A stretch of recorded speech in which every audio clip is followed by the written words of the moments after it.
So for our segment today, we're very privileged to have with us former City of Davis Mayor and former California State Senator Lois Wolk. Thank you so much for joining us, Lois. Oh, I'm very pleased to be here. All right. So my first question for you is, what is your educational background and what was your life like before you ran for public office? Well, as you'll find out from our conversation, I really never envisioned a career in elective office. I went to college. I got a BA degree from Antioch College and an MA degree from Johns Hopkins School of Advanced International Studies, and that was in the early 70s. And what I ended up doing after different, fits and starts, I started teaching history and social studies and French in grades 7 through 12, both middle school and high school, as well as private school, as well as public school. I grew up on the East Coast and went to school there. So basically, we moved to Davis, Bruce and I, with our 2 young children in 1978. And I was essentially a teacher, a wife, and a mother. And that's what that's what my life was like. But the important thing is I was involved in the community. I mean, coming to Davis, Bruce and I have been raised in large urban areas. I in Philadelphia, Bruce in New York, and we'd never lived in a small town like Davis. And it was a real pleasure to move to a community like Davis with engaged folks, an academic community, college town, California. And I was able to get very much involved in the community in a way that I could never have done so in Washington or New York. I don't think. It would have been different. But it was through raising the children that I first got involved in the world of politics. I ended up getting involved in volunteering in lots of ways and ended up in leadership positions along the way on all the PTAs and site councils, Little League coach. I was the commissioner of the soccer league, which was really the great power in the town, frankly. I was a coach and a referee. And I always joke, after I became an elected official, I always joked that the best training for politics for me was being a junior high school teacher and a soccer referee. There you go. And frankly, I think that was true for me. But I was engaged in the community. And I got involved in politics, but again, never envisioned a role in running for office, running as an elected official, doing any of that. Some of my colleagues, mostly male, had a very different view of that than I did. They were ambitious from the time they woke up and were born, or got out of high school and decided they want to be president. And there are, if you look at Bill Clinton, that's exactly true. He decided when he was 10 or 11, he was going to be president. And that was not my intent ever. But I was very much engaged in the community in leadership positions, and largely because I was very well organized. I was able to work with other people. I was a good problem solver, and got things done. Was able to get large groups of people to move in a similar direction and accomplish things and resolve conflict. So I guess it was in the mid 80s, somebody came to me and said, "Do you want to run a political campaign?" And I sort of, sat back and I thought, well, that's interesting. I've never done that. So I decided I ran a campaign. And it was for a district attorney position in Yolo County. And my candidate, who was terrific, lost. We lost badly. I mean, 60-40. It was serious. Yeah. And the thing is, I really loved it. I enjoyed it. I liked the people I met, and I enjoyed the adrenaline, the activity, and the ability to sort of get involved in issues and questions on a larger scale. But I went back to the jobs I had. I was back to the PTA and different things. I helped to start a science center in town, which became Explore It.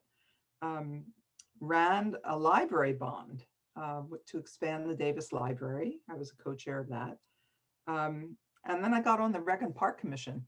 And at the same time, another elected official, a woman, Helen Thompson, who's well known in Davis, decided to run for the Board of Supervisors. So she came to me and she said, we didn't know each other. I mean, we had heard of each other, but we never worked together. Or she said, you're really good. I've heard about you. You're a really good organizer. Would you like to run my runoff campaign for county supervisor? She was on the Board of Education at the time. And I said, yeah, I think that might be interesting. And then she said, I happen to have, if we get along and we are successful and we work together well, I can have an aide when I'm on the Board of Supervisors part-time that's paid. And would you like to consider that? And I said, sure. Well, turned out we did win. It was a difficult campaign, but we did win. We liked each other a lot and we worked together well. So that was sort of the beginning. And after, I'd say about a year of working for Helen, she said to me, Lois, it's your turn to run for office. And I remember my reaction. My reaction was almost to recoil and say, oh God, no. I said to her, I could never do that. I could never run for office, put myself out there and give a speech and do all of that. How could I do that? I just don't know how to do that. Yeah. And she said, you watch me for a while.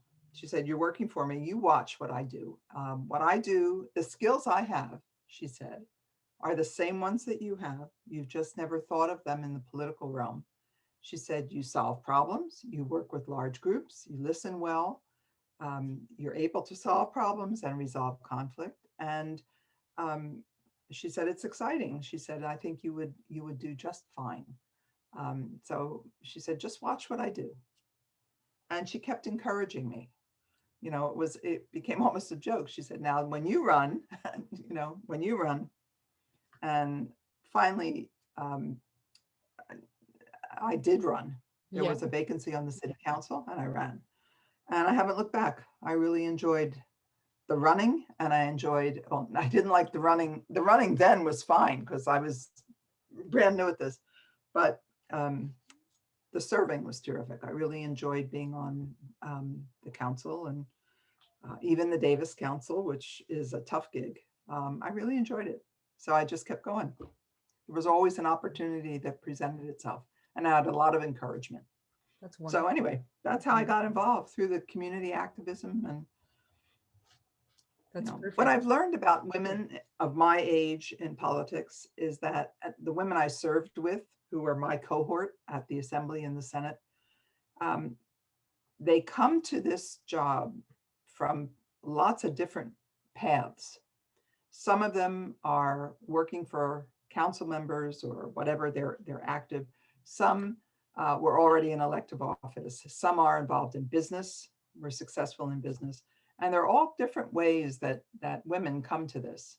But what characterized all of us, at least in my cohort, was that we had a mentor, like I had Helen, who made it first and then encouraged me and pushed me and helped me raise money and taught me how to do that and encouraged me. And that's really important for women. And it's probably very important for women in academia as well. I think mentoring is very important. Men don't have that kind of need. They know they can, most of them, they just know they can do something. And they should be leaders in leadership roles. Right. For women, it needs a little bit more encouragement. Absolutely. So at least it has in the past. Yeah. Anyway, that's how I got in. Thank you for sharing that. That reminds me of Sure. Kamala Harris's quote that her mother said to her, Kamala, you may be the first, but make sure that you're not the last. I like. Exactly. That's really true. Yeah. Yeah. And all the women's organizations that have come together to sort of encourage women to run, because we're nowhere near 50% in terms of Right. elective office. That's one of the first things they tell you, find a mentor. And there are plenty of us around, and we do that. I had a lot of women, not only women. I mean, you also need colleagues as, men as well, but I had a lot of interns that I loved having interns, and I had a lot of them. A lot of them were women. My staff was practically, which was an accident. I mean, it didn't start out that way, but my staff was majority women. And they happened to be the best, candidates for the job. So that was easy. But, I've made that a real important part of bringing people along. I love that. I think it's important. I love that. Yep. And you mentioned the library bond. You mentioned a couple of the things, library bond. But I'm curious. I'm curious what local initiatives you're most proud of from your tenure as an elected leader across Yolo County. Well, there are a lot of them. Tree Davis is one of them. Yeah. Very proud of having started that, along with Bob Cordray. And it's done really well. I mean, it's still going, and, I'm very proud of it. I was very much involved in water issues. It's funny. I was elected in 1990, and that was the same year we had a dramatic drought, and Poudre Creek pretty much dried up. And I led the effort from the city, along with Solano County, against Solano County. Yolo, sort of everybody except the Board of Supervisors. We had the City Council, we had Poudre Creek Council, we had the university, and the three of us, the three agencies, sued Solano and the dam, the Monticello Dam, Solano Irrigation District. Long story, but the long story short, after about 6 years, we were able to get a decision getting more water to permanently go down the creek. And then there was a long period of negotiation after we won the preliminary at the Superior Court level. Of course, Solano appealed. They didn't want to pay. They didn't want to lose any water, they said, from the dam. But we went into negotiations, and that took another year. And we created a Lower Poudre Creek Coordinating Committee, which was something that I insisted upon as part of the settlement, that it wasn't enough just to fight and win, although that was essential, and get water. We also needed to come together, because once we had the water war, what the water problem solved, we needed to do so much more to the creek. There were landowners, there was vegetation, there were animals, there are all sorts of things that we could be doing together. And if you look down in winters now and you look all across the creek, from the dam to the bypass, they're just extraordinary things we've done. I also was a founding member of the Yolo Basin Foundation, which has to do with the bypass and what a jewel that has become. Absolutely. Environmentally and essential to the passage of water and through the bypass to the Delta. I became a defender of the Delta. I did a lot of things throughout Yolo County. And then when I went to the state, I was able to do a number of other things statewide, and also for Yolo County. I passed the Cache Creek Wild and Scenic legislation, which meant that the area between in that area, that there could never be a dam constructed. Right. In that area. Hold on. That's fine. Take your time. Take your time. I love all the allergy times. Anyway, so I'm very, very proud of that. That was a real battle at the legislature, and Arnold Schwarzenegger signed the legislation. So there'll never be a dam constructed in a very, very beautiful part of the creek. Absolutely. So I'm very proud of that. And then I did a lot at the federal level, as you know, introducing to my colleagues the notion of urban greening, of Yes, the value of agriculture. absolutely. Um, I mean, the notion that you can have parks, there are different kinds of parks. There's parks with water, and there's parks, um, that involve trees and forestry. And then there's parks that are open and urban and just places that people can go and be healthier.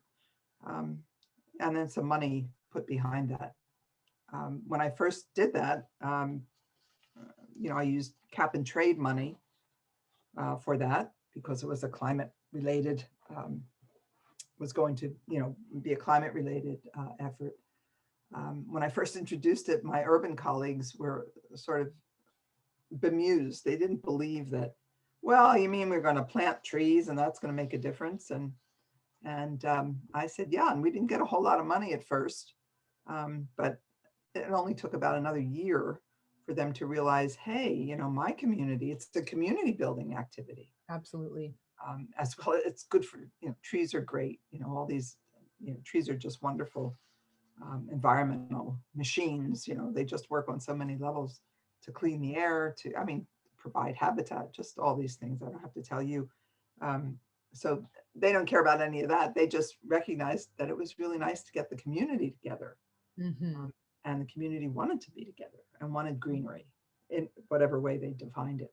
Absolutely. So that was fun. And I also introduced them to the notion of agriculture as a positive climate changing force that needed to be funded. And now that's healthy soils. I mean, Right. Most of my colleagues had no idea what soils meant in terms of a healthy environment. Right. And they do now. They So do now. important for so many of our nature-based solutions that are Right. emerging now. Absolutely. Exactly. And the governor is Newsom. He understands that. He had, I think, a friend. He's really funded it very well. I mean, Governor Brown didn't quite understand it, but he supported it. And Newsom really understood it because he had a friend that lived in Marin with a farm. And, they knew about land trusts. They knew about all kinds of things that we were able to push forward. So Right. some ideas out of Yolo County, Absolutely. I was thrilled to see Newsom's executive order. I think it was back in October or November. I can't remember exactly when it was, but it was placing nature-based solutions to climate change front and center. Absolutely. I was cheering for. Yes. Well, he also has people that he's appointed that understand that as well, which is good. And he understands that. And there are people he's put in places in the agencies that understand that, which is nice. The only policy that I think needs a little bit of work is the water policy. He's gone in a very good direction, which is making sure that people who don't have clean water, which sadly is about at least 1 million people, if not more, mostly in the Central Valley, have no water to drink, health problems, all kinds of things. He's gone in that direction, and I support that strongly. I legislated in that area. It's a big problem, but he puts money to that and policy to that. I think it's great. But the Delta and the building of the tunnels, which I've tried to stop, continues, albeit a smaller tunnel.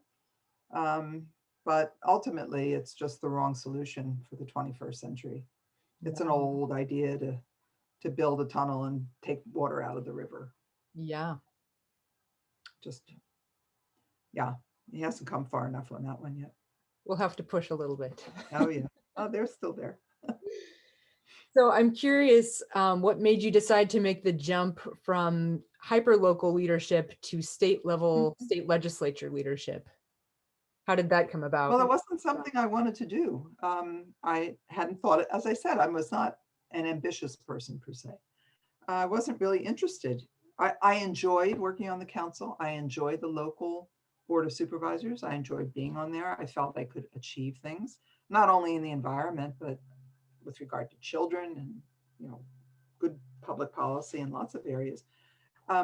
But Helen Thompson, was termed out. And she came to me and she said, well, you're going to run for the assembly, aren't you? And I said, well, I don't know. And she said, she sat down with me and we had a talk and she said, you will have a staff. You don't have a staff now. You will have a staff. You'll have a good salary and you will be able to use all of that to do all the things you want to do at the state level. And she said, yes, it's a lot of work, but I'm sure that you could do it and you'd like it. And I never thought I couldn't do it. I always thought, yeah, sure, I would just be fine. But I wasn't sure. I knew how hard she worked, and I have a family. I still had boys at home. They were in high school, but they would be leaving shortly, but they were in high school. And, I enjoyed my husband. Sure. It takes a lot of time, but the more I thought about it, the more I talked about it with her and with others, I agreed to try for that and was elected, spent 3 terms. I was termed out.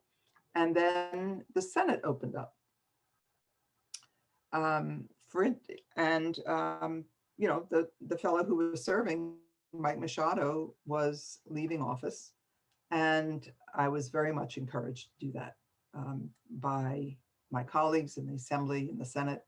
The Senate at that point really got involved and said, you really need to do this. We need to keep the seat Democratic.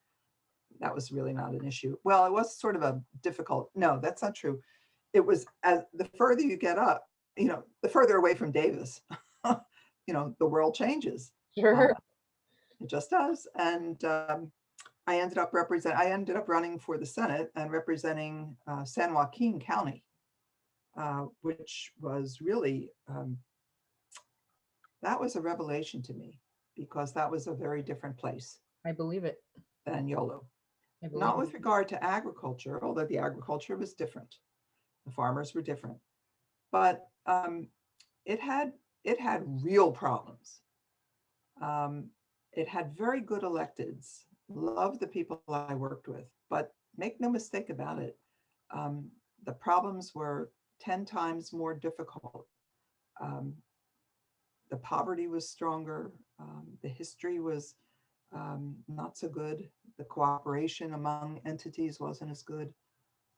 So it was a real challenge, and I enjoyed the challenge. And I thought I was really successful. It was not an area that I felt an immediate affinity to, but I spent a lot of time there and ended up being very successful and making some differences, I thought.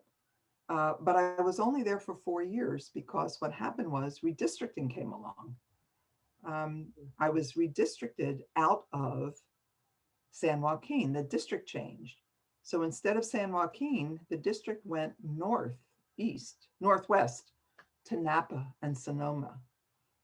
So I became the polar opposite. Sonoma Yolo senator, along with a little Contra Costa. Yeah. And boy, that was quite a switch. Then I had 400 wineries to represent. I can imagine. Different constituency altogether. Very different constituency and very different agriculture. But wonderful experiences, wonderful electeds. And I was back at working with agriculture and energy. I started getting involved in energy as well. And there wasn't much I could teach them about trees or the environment. They were going, yeah, they were, it's quite a place to represent. I never got around to all 400 wineries, but I tried. A good goal to have. Yeah. Anyway, I sort of branched out. My bills changed as well. I mean, I was still involved in water and the environment for sure, and the cap and trade money and urban tree planting and all of that. But got involved in some other things that were, when you're in the Senate, you're there for a longer period of time.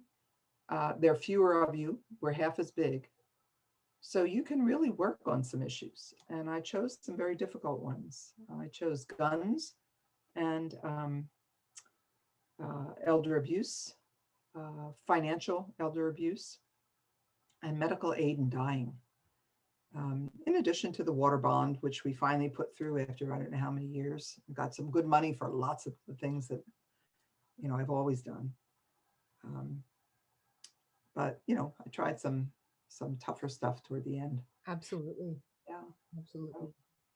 So to It bring was, it back to the hyper local level, sure. I've heard bits and pieces of the story of the founding of Tree Davis, but I wonder Mhm. if you could tell me what your personal experience of that piece of history is like.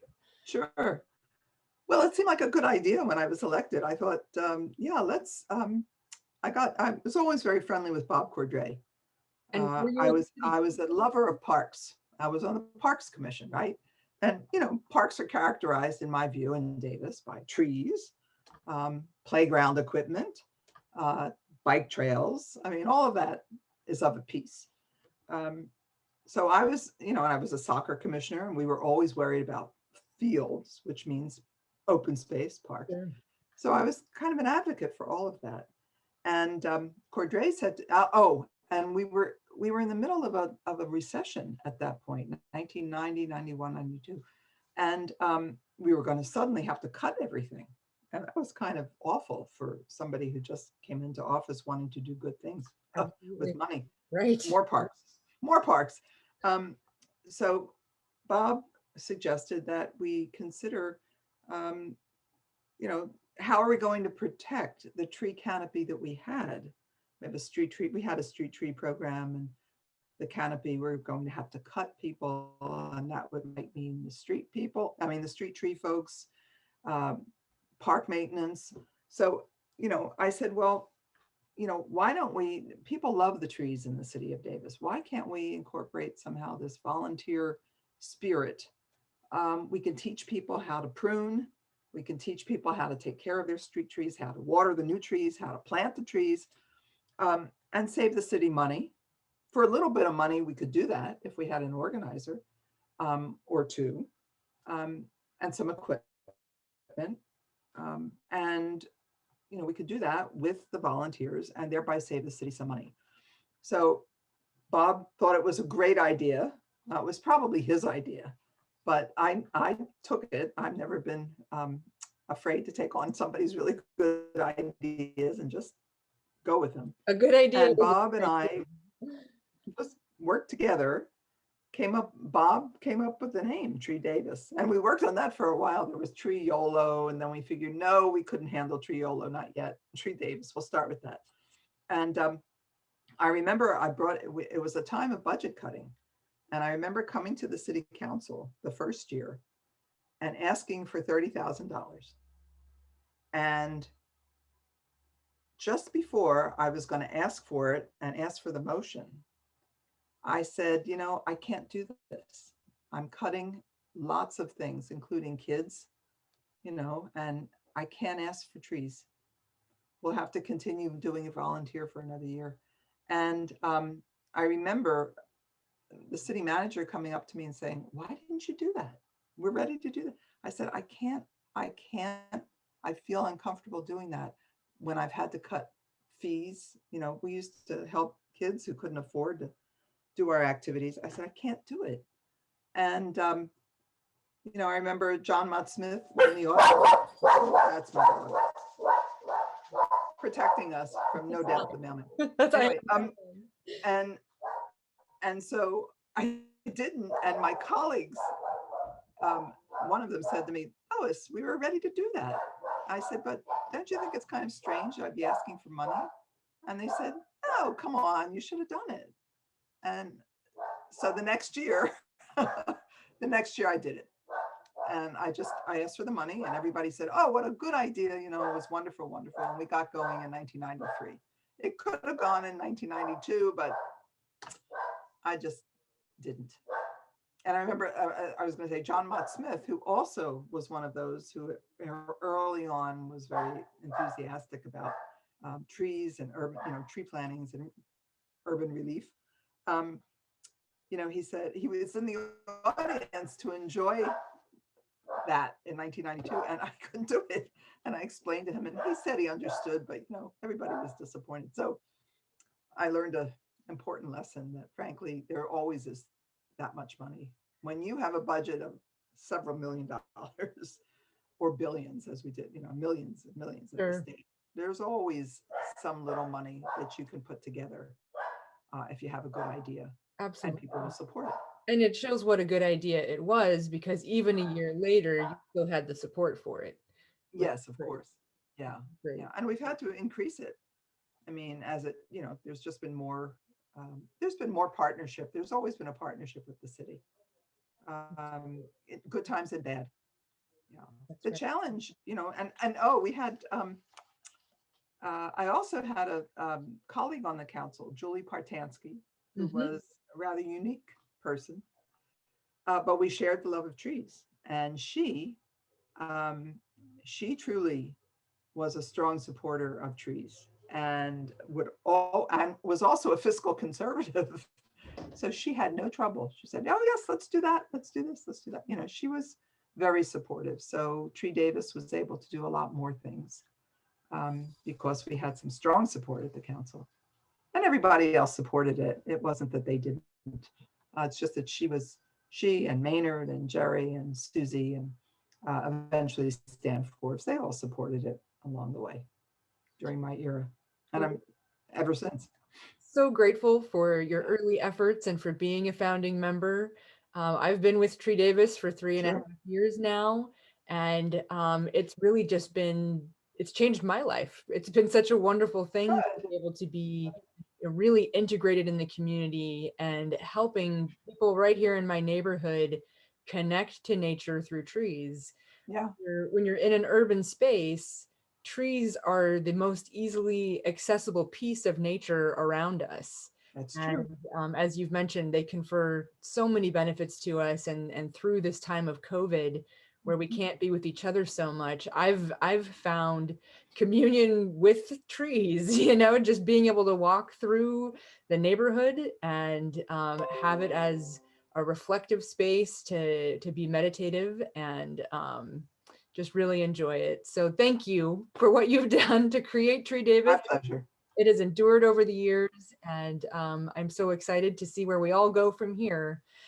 I'm Well, curious. thank you, Erin. Thank you for being the director. And everyone says how wonderful you are. And certainly my experience recently is that's absolutely true.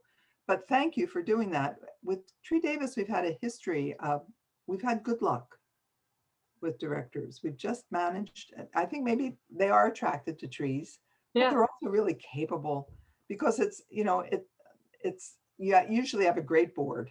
You have a great board now. we do. And we've been lucky in that regard as well. And maybe it's more than luck, it's just a good organization that attracts people who are just wonderful and are capable and inspire others. So congratulations for doing it. And thank you for that. Well, thank you for saying that. It's my absolute pleasure and privilege. Good. So as we wrap up here, I just have a couple more questions. One Sure. is, Yeah, yeah. what would you say to young people today who would like to be more civically engaged? What would you encourage them to do? Oh, uh, I would encourage them strongly. We need good, effective public servants, uh, even now, Especially and now. especially now, Yes. um, because, well, I don't have to explain because we've had a rough 4 years where public service has been denigrated. And it started before that, I have to say that. Um, Public service is really an honor. Vic Fazio used to say, he was congressman for a long time and a really marvelous role model, that he used to say that public service is an honorable profession. Um, it's important that we have good people in office. It's in politics where the resources of a society are parceled out. A budget is where you determine the values of your society. And it's really important that we have good people um, who are not just driven by power, but are driven by some kind of aspirational goals. Um, it's really important that we have good people, and especially women, but not only women, men who support us as well, good men. Um, And as John Lewis said, you got to make good trouble, which means you have to um, have the courage of your convictions and uphold the good and the true. And we need that more than ever. And I would encourage them to do it. It is a tremendously positive um, sense of accomplishment. It doesn't mean that it's easy. It's not. The higher you get, the harder it is. But the more rewarding it is. And it's rewarding at every level. So I would go on a city commission. I would volunteer in the community. Start out slow, start out in those areas and build up your experience and go as far as you want to in public service. Elective office is actually challenging but fun and very rewarding. That's wonderful to hear.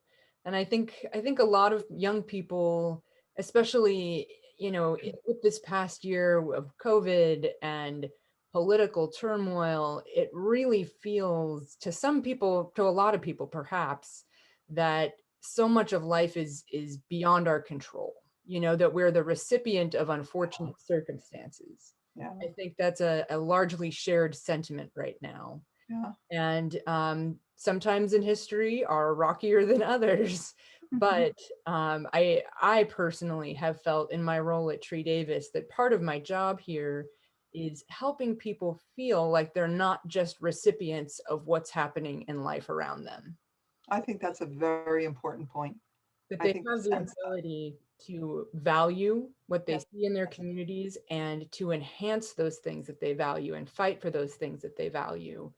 And for me, that is such a hopeful piece of living in Davis and in living in Yolo County and seeing the engaged and active young people that we have here. when I was in on the council, I started a program at the high school. I don't know if it still exists, but it did for many, many years, called Youth in Government Day. And the point was to get seniors and juniors and seniors to think about public service and to get active. And I always told them at the beginning, I said, if you always think, if you think things will never change, if you think you're not able to change things, then you become cynical. And cynicism is a terribly destructive thing. It means you think nothing can change, so you'll never try. And I think it's really important to recognize that the one really important thing about the United States, America, is that um, we were founded by people who could change things Absolutely. and wanted to change things and make a better life. And we need to reinculcate that sense of being able to change things and make them better. Absolutely. Because if you don't do that when you're young, you'll never do it. You really won't. I hear you. So I'll ask my last and most important question here, and that is, what is your favorite tree and why? Oh God, that's hard. Oh, let's see. I have lots of favorite trees. Trees in different places. I would love to um, hear them all. Do you have which trees do you admire? well, I love redwood trees when I walk in Muir Woods, and there are whole bunches around, and they have room to grow as high as they want. Right. I love to see the oaks in the middle of the fields of agriculture. I mean, we used to have an oak woodland around here, but just seeing the oak in the middle of a beautiful farm field, just I love it. I love the shape of it. I love the crepe myrtle that I have in my garden right now that is just reaching to the sky, and it's purple and wonderful, and any day now. Um, I love the Japanese maple that I have in the back. I don't know how it's lived in my community, but it has. Um, I don't know. I just, That's a great list. I It's perfect. there's so many, and they have to be in the right place, which of course Tree Davis told me, That's right. trees have to go in the right place. That's right. Yeah. I am, what I love about, trees, it's not only that they're beautiful and they grow, but they also die. And we need to understand that in an urban setting, that they can have other lives. In other words, when they are finished their growth, or if they are diseased, or if they're just, fall down, or need to be cut down because